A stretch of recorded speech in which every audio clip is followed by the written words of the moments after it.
Next is the fetal circulation. अब ये placenta है और ये फीटल सर्कुलेशन दिखाई हुई है, ये फीटस का हार्ट और ये लंग्स।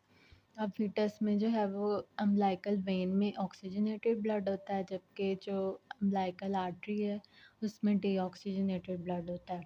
अम्बिलिकल वेन में जो पार्शियल प्रेशर ऑक्सीजन का वो 30 mm ऑफ मरकरी होता है, यानी कि वो 80% सैचुरेटेड होता है विद ऑक्सीजन।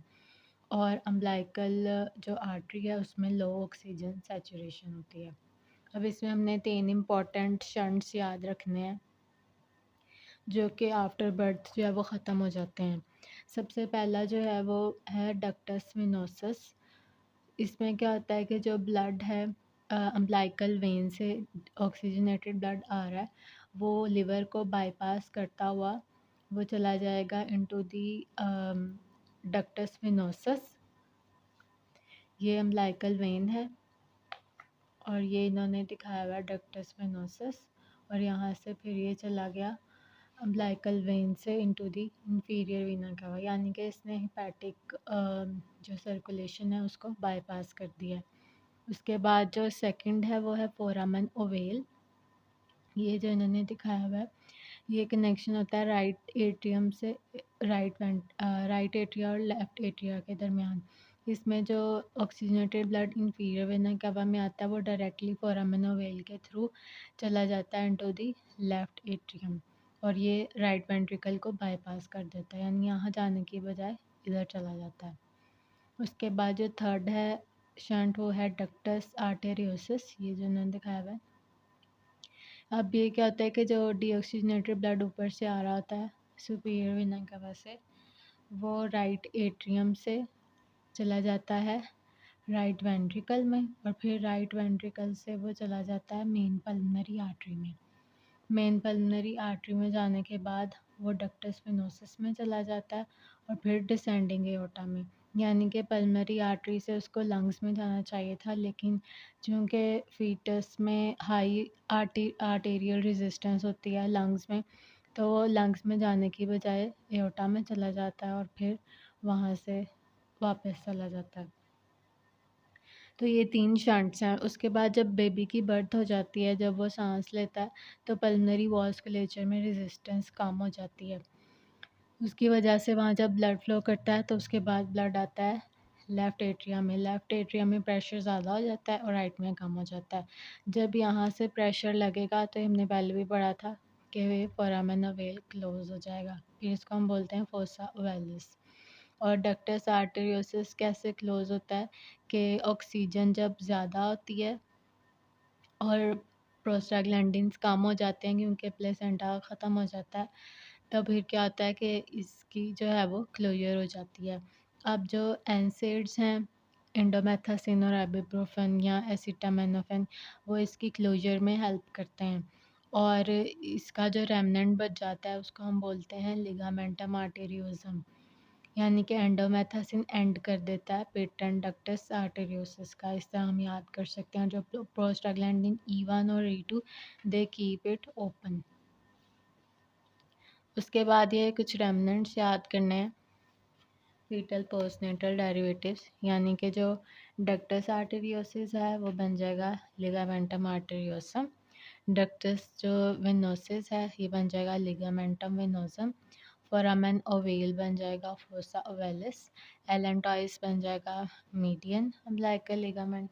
अम्बिलिकल आर्टरी और वेन, आर्टरी जो है वो मीडियल अम्बिलिकल लिगामेंट बन जाएगी और वेन जो है ligamentum teres hepatis, round ligament of जो लिवर में होता है उसको बोलते हैं। अब ये जो डक्टस आर्टेरियोसिस है ये होता है near to the left recurrent laryngeal nerve. हमने पहले भी पढ़ा था कि उसके अराउंड जो है वो टर्न करती है रिकरेंट लेंजियल नर्व। और यूरेकस जो है ये भी एलेंटाइस का ही पार्ट होता है और ये ब्लैडर और अम्बिलिकस के दरमियान में होता है, और ये फैल्सिफॉर्म लिगामेंट के अंदर होता है ligamentum teres hepatis. Next is the anatomy of the heart. इसमें हमें याद रखना है कि जो लेफ़्ट एट्रिया है वो सबसे पोस्टीरियर पार्ट होता है हार्ट का। अगर इसकी इन्लार्जमेंट हो जाए जैसे कि माइट्रल स्टेनोसिस में हो सकती है, तो उसकी वजह से एसोफेगस की और लेफ़्ट रिकरेंट लारिंजियल नर्व की कंप्रेशन हो सकती है। एसोफेगस की कंप्रेशन की वजह से डिस्फेजिया हो सकता है, और लेफ्ट रिकरेंट लेंजियल नर्व की कंप्रेशन से हॉर्सनेस हो सकती है, और उसको हम बोलते हैं ऑटनर सिंड्रोम। और राइट वेंट्रिकल जो है वो सबसे एंटीरियर पार्ट होता है हार्ट का, और ये सबसे कॉमनली इंजर्ड होता है इन ट्रॉमा। लेफ्ट वेंट्रिकल और राइट वेंट्रिकल जो है वो इंफीरियर सरफेस बनाते हैं हार्ट की। राइट वेंट्रिकल अबाउट 1/3 और लेफ्ट जो है वो 2/3। अगर हम देखें तो हार्ट की 3 सरफेसेस होती हैं और 3 बॉर्डर्स। सबसे पहले ये राइट बॉर्डर है जो कि बनाता है राइट एट्रियम। उसके बाद जो लेफ़्ट बॉर्डर है वो लेफ़्ट वेंट्रिकल, और जो इंफीरियर बॉर्डर है राइट वेंट्रिकल से बनेगा। उसके बाद इसकी 3 सरफेसेस होती हैं। एंटीरियर सरफेस बनाता है इसकी right ventricle, inferior surface left और राइट वेंट्रिकल दोनों, पोस्टीरियर सरफेस जो है वो लेफ़्ट एट्रियम। उसके बाद पेरिकार्डियम की 3 लेयर्स होती हैं। विसरल पेरिकार्डियम, पाराइटल पेरिकार्डियम और फाइब्रस पेरिकार्डियम। और ये एमसीक्यू होता है कि जो पेरिकार्डियल स्पेस है वो विसरल और पाराइटल पेरिकार्डियम के दरमियान में होती है, और विसरल को हम एपिकार्डियम भी बोलते हैं। और ये भी एमसीक्यू है कि पेरिकार्डियम की इनर्वेशन होती है फ्रेनिक नर्व से, इसी वजह से इसकी जो रेफर्ड पेन है वो नेक में और आर्म्स में और शोल्डर्स में भी हो सकती है। उसके बाद करोनरी ब्लड सप्लाई आ जाती है, राइट करोनरी आर्टरी और लेफ़्ट करोनरी आर्टरी, ठीक है।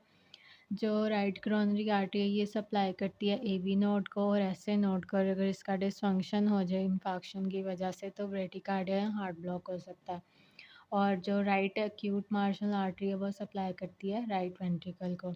उसके बाद जो लेफ़्ट आ जाती है, लेफ़्ट में आगे फिर लेफ़्ट सर्कमफ्लेक्स आ जाती है, लेफ़्ट ऑब्ट्यूस मार्जिनल आ जाती है, और लेफ़्ट एंटीरियर डिसेंडिंग आ जाती है। अब सबसे इम्पॉर्टेंट है लेफ़्ट एंटीरियर डिसेंडिंग, जो कि anterior 2/3 of the interventricular septum को सप्लाई करेगी, एंट्रोलेटरल पेपिलरी मसल्स को, और anterior surface of the left ventricle को, ये जो इन्होंने दिखाई हुई है।